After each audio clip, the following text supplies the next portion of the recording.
Greetings everybody, my name is Captain HonorSeeker and welcome back to another Diablo video. Today we got Diablo 3 PTR 2.7.6 preview and well, let's get into it. What has Season 29 to offer? Right, huzzah Nephilim! We welcome you to Diablo 3 Patch 2.7.6 PTR from August 15 and August 29. That is next Tuesday that the PTR goes live. We'll need your help in testing the new solo self-hunt mode, finally in SSF mode, which is always good. Visions of Enmity, seasonal theme, Paragon sealing feature, So we're gonna be Captain Paragons as well. Sounds interesting. Class balance updates and more. Alright guys, let's get into it. PTR focus and details. We'll be conducting the patch 2.7.6 PTR starting Tuesday, August 15. During this time, there may be periodic maintenance, outages, hotfixes, or mining patches. So, this is like every single PTR that we have. It's basically the usual thing that they're doing. Dropping the PTR, and then they start hotfixing regarding our, especially for everybody who plays it, their responses. Alright. Solo Self-Hunt. This is a new single player mode with unique leaderboards where you can create a character and play the latest seasonal content. A hardcore version of this mode is available as well. We heavily recommend players experience the PTR in this mode if they are seeking a more challenging experience. Read on for more information about Solo Self-Hunt. So, getting that actual Solo Self-Hunt mode for a lot of players, that's gonna be huge, but some people like to challenge themselves in a solo game. That solo game is huge for everybody. New season team testing. We're looking to gather feedback on the Visions of Enmity seasonal team. I'm pretty sure we're gonna find out more about the actual seasonal team the further we scroll down. Right, we also have class balances and PTR unique buffs. Well, we know the buffs is like increased experience, double blood shards, so that we can test it actually faster in 2 weeks than we actually would do in like 3 months. PTR testing tips. Because of the limited duration of the PTR, we ask participants pick a particular portion of this update to focus on testing. I will be focusing on actual testing the season theme at one point and solo self-hunt. Yes, I will test the monk once again. I might test even the wizard. For example, if you're primarily a witch doctor player, yeah, then you choose for the witch doctor. If you're a demon hunter, you choose for the demon hunter, a crusader, etc, etc. Try to break things. Just tell us when you do so and can make sure that the patch launch is smooth as possible. So basically, they ask us to find every single exploit that can be possibly there and then revert back to them. When providing feedback, focus less on solution and more on your experience. How did changes make you feel? Did something seem incorrect? Blah, blah, blah. This is actually just providing feedback on the game as much as you can. So here's a picture that you can actually choose actual solo self-hunt hero, which is actually finally good. Something that's very good actually, and actually necessary. Demon Slayers seeking up the intensity of their journey through Sanctuary can try out the Null Solo Self-Hunt. In this mode, you'll have only yourself to rely on to overcome the horse from hell. That's right, it's a single player experience. If you'd like to up the ante even more, a hardcore version of this mode is available. I have no idea on what I'm gonna focus on this season yet. I'm thinking to go hardcore and that's all self-hunt, but I will also play softcore and we will see how far we can get. We decided to bring the solo self-hunt to Diablo 3, so this is huge. Also might mean that it actually comes to Diablo 4 at one point. After years of playing and requesting an unofficially supported single player mode. Finally, they listened. Without the experience bonus from being in a party or other players to protect your back as you carve through demonic legions, this mode will temper you to celebrate the accomplishments of those brave enough to roll a character in this mode. We have also created specific leaderboards for solo self-found. These leaderboards will function like those on or other modes. Alright, that's pretty straightforward. That's pretty easy. There will be a separate solo, there will be a separate leaderboard. You will do everything solo. You cannot rely on any people in that particular game. That is actually pretty decent. To create a character in solo self-found, yeah, I just showed that on the picture. So once again, you choose your class that you want to play, then you click on seasonal character, and then you solo self-found. The Season 29 Visions of Enmity team and the other components of patch 2.7.6 were designed with solo self-found in mind. We urge you to test it out and give us feedback about your experience. The nefarious machinations of the Burning Hells have permeated every corner of Sanctuary, warping reality in the process. This disturbing has given way of Visions of Enmity pocket dimensions that are accessed by stepping through diabolical fissures. So you step through that portal and you will be teleported somewhere to fight hordes of demons. Nephilim level 1 or higher have a chance at encountering a diabolical fissures by slaying demons in the open world. Should your Smiting of Hellspawn trigger a fissure, press onward and into a vision of enmity. What horror awaits on the other side are unknown, but these instances are rich in rewards. The visions are quite unstable and have the potential to produce additional fissures after enemies are dispatched inside. Keep an eye out for those opportunities to maximize your chance for earning useful gear. Right, so basically it's like a tower that you go through, right? So if you look at a tower, like you start at level 1 and there's a potential to go to level 2.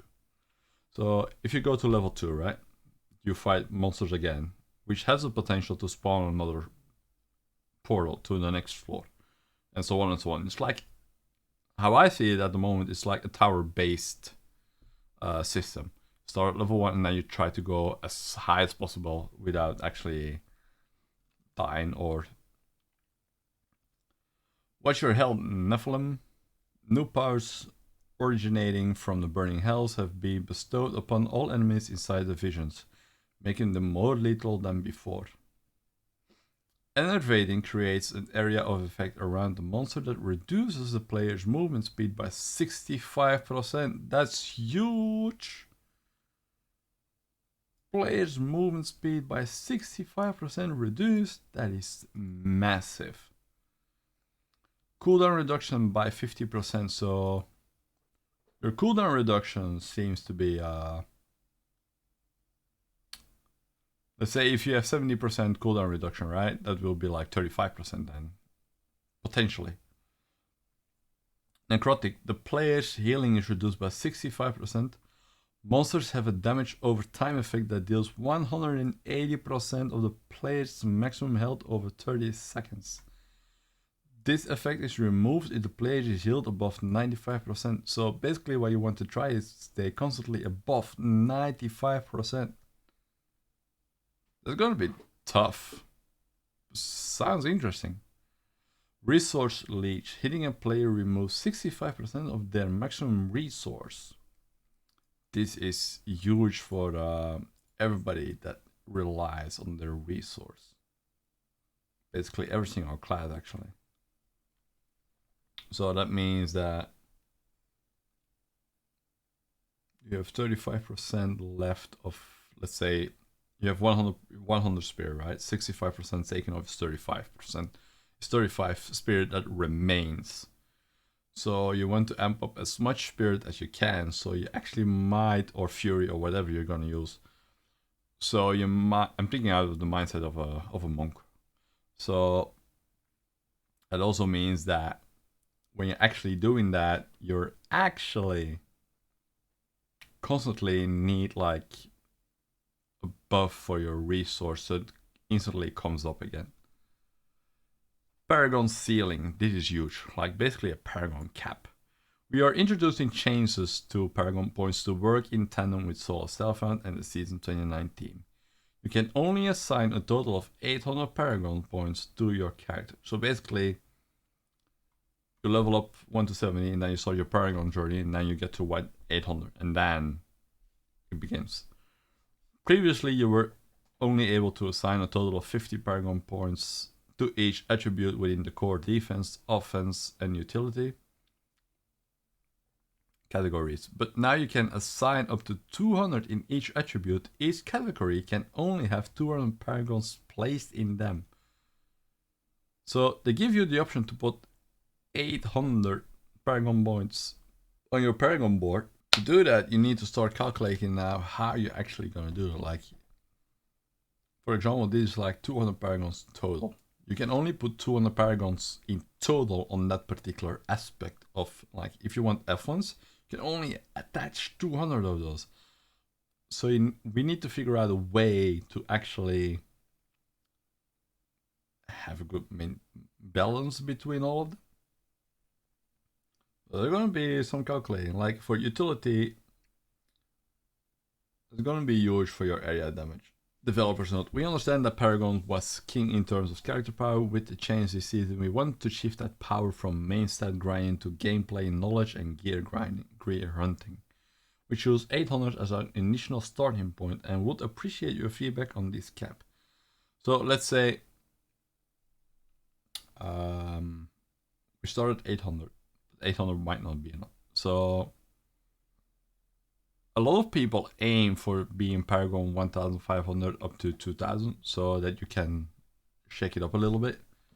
So for that reason, it actually might be that we might go up to like 2000 Paragons. That alone is already huge in itself. Like you want to have a decent amount of Paragon points so you can still go like into the GRs without much problems. Right, we changed movement speed to 0.125% per point because the old value would have provided players with 100% movement speed, which was too much. Players now have an option to place points into this stat, allowing them to surpass 25% movement speed from item bonus. So we can go over the 25% movement speed, which is good. Area damage. Area damage should perform the same, if not a bit better, with substantial improvements to performance. Community-led changes. With each patch and season, the community has communicated quality of life improvements they would like to see added to Diablo 3. We always take the time to review the feedback we receive, evaluate it, and implement changes that align with our design principles for the game. Below is a series of highly requested quality of life updates that are included in the patch 2.7.6 PTR. Thank you for your continued feedback over the years. Greater Rift monsters. Greater Rift set 8. Removed toxic lurkers and added vile swarms. Big. Greater Rift monsters set 10. Dark berserkers removed and added savage beasts. That's actually good. Alright. Changes to the classes. Monk added a buff icon when proccing the legendary item Flying Dragons. For the Ina monk, especially when you're pushing, that is a big help. Like, you try to get your actual Flying Dragon on the moment you actually need to burst out your maximum density. Moving your mouse underneath the character while casting Tempest Rush, flurry stacks should no longer reset randomly. Thank you. Thank you, Diablo 3 team. Thank you. Finally, I can go spinning around with my Tempest Rush like without losing my stacks. It's big, especially for Patterns of Justice monk. Right. Necromancer. Hunter Vision used to remove skeleton mages from simulacrums only if the player had Grimsight on their action bar. Now it will remove skeleton mages regardless. Woo. Not sure about this, but it seems big. Requiem Settled Plate was not calculating the correct amount of essence and was adding way too much overflow essence per tick. This has been fixed. Nice. always nice to see the actual things get fixed at one point. Miscellaneous. Removed Mastermind from champion portion of the seasonal journey. This means you no longer must master a set dungeon. Instead has been replaced with Overcoming the Trials, which asks you to complete an Equine. We don't need to do a set dungeon anymore. Blizzard. Thank you. Nice. Due to a unique animation of how Hamelin dies, there were many issues with how it rewards kill credit. Hamelin now rewards kill credit to the closest player on death. That's a minor thing for me, because I don't pay attention who kills it. But I can understand that some people take credit out of that. They want to get the credit for the kill. I get that. Corrupted Angels and all variations will sometimes do an attack that does double damage without any indication that it was a unique move. This has been changed to deal the same damage as normal attacks. Added Great Rift map checkpoints to battlefields and boneyards. Oh, so if you die now on battlefield, you actually get ported back to the actual entrance of the dungeon, not outside of the dungeon. Or to the previous floor. Added Greater Rift map checkpoint areas. Just did that. Corvus, Ice Caves, and Spider Caves maps can no longer spawn in Greater Rifts. Booyah! We never have to click on the door again. Or extreme version of Desolate Sands and Shrouded Moors have had their monster densities increased. Oh, this is also good. Because they were lacking monster density a lot. Class balance changes. Crusader. Each time hit by your blessed shield, increase the damage of your blessed shield by 35 up to 40% for 3 seconds. Each enemy hit by your blessed shield. Alright, so this was previous, this is changed. Right, each enemy hit by your blessed shield increase the damage of your blessed shield by 35 to 40% for 6 seconds. Stacks up 100 times. No more individual stacks. Vigilante belt. No previous bonus while riding your warhorse.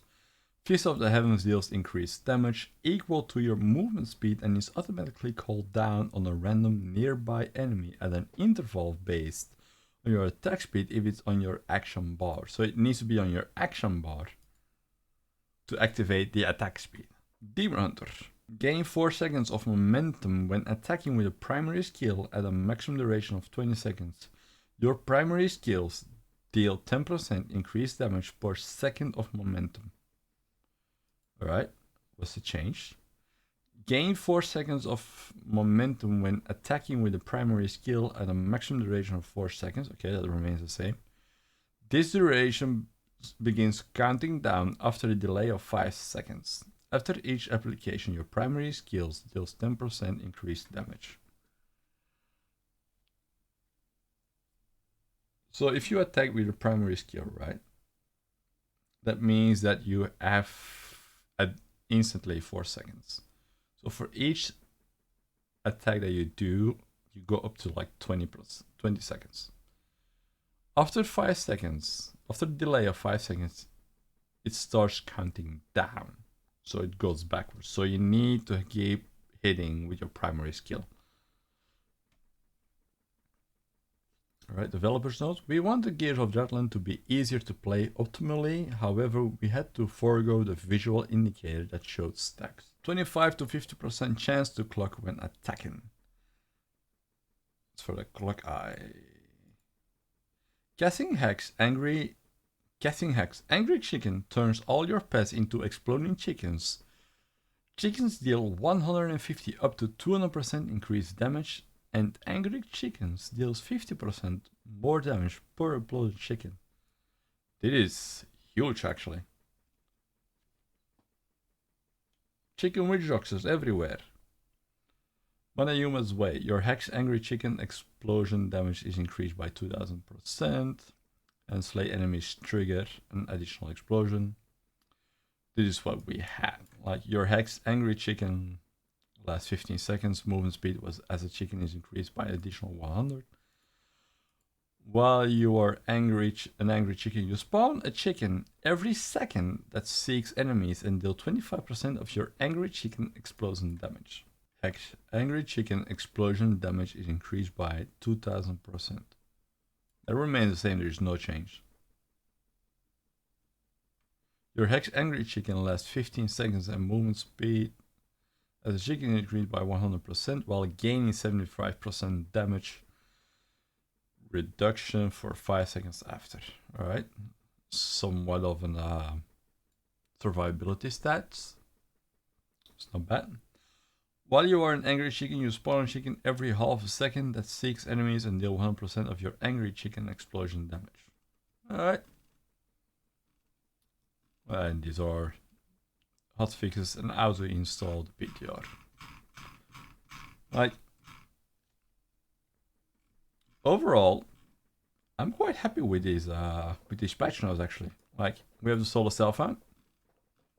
We have a seasoned team, which can relate to like a tower base at one point, depending how the spawning of the portals are looking. We have new monster affixes. We have Paragon ceiling, like we are capping our Paragons, but currently 800, but that might, like I said, stack up to like, a lot of people aim for like 1500 to 2000 Paragon points a season. So it might go up to that height. Great Rift monsters removed and added is also big. Monk buff, Necromancer buff. Some malicious things that were requested by the community and were actually implemented, which are also good. And some class balance changes, like it's only the Demon Hunter, the Witch Doctor, and the Crusader that's being taken care of currently in these patch notes. We will see what they come up with. Alright guys, let me know in the comments below what you think about these patch notes, but I'm quite stoked for them. I will test the PTR as of Tuesday and the moment and on stream as well. Come hang out, come check us out as well on Twitch. And I'll see you all in the next one. Have a good one, stay healthy, and catch you all in the next one. Bye bye.